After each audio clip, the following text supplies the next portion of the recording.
آپ کو دروازے اچھے لگتے ہیں؟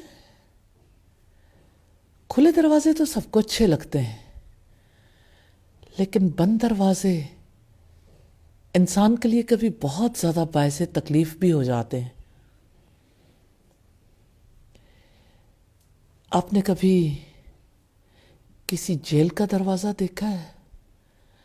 جب لوگ اس کے اندر چلے جاتے ہیں، دروازہ بند ہو جاتا ہے، کس قدر تکلیف ہوتی ہے، کتنی اذیت ہے جیل کے دروازوں کا بند ہو جانا۔ لیکن کبھی کبھی کسی پر گھر کے دروازے بھی بند ہو جاتے ہیں، اور کوئی ایسا انسان ہے جس پر اللہ سبحانہ و تعالیٰ کے گھر کے دروازے بند ہو جاتے ہیں۔ کعبہ کا بھی ایک دروازہ ہے، خوش نصیب لوگوں کے لیے وہ دروازہ کھلتا ہے۔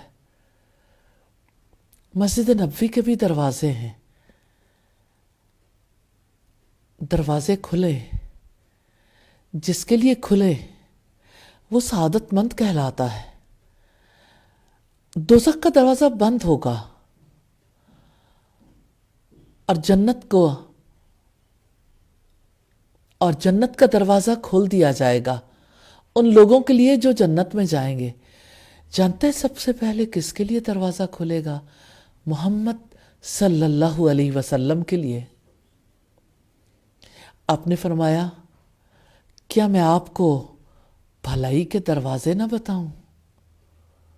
خیر کے، نیکی کے، بھلائی کے دروازے۔ آپ نے فرمایا روزہ ڈھال ہے، اور صدقہ گناہوں کو اس طرح بجھا دیتا ہے جیسے پانی آگ کو بجھا دیتا ہے۔ اور رات کے وقت نماز ادا کرنا، 3 دروازے، تینوں بھلائی کے دروازے ہیں۔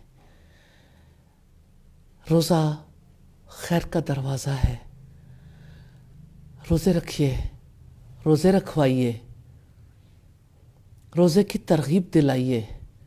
اللہ سبحانہ و تعالیٰ سے دعا ہے ہمارے لیے خیر اور بھلائی کے دروازے کھول دے۔ آمین ثم آمین۔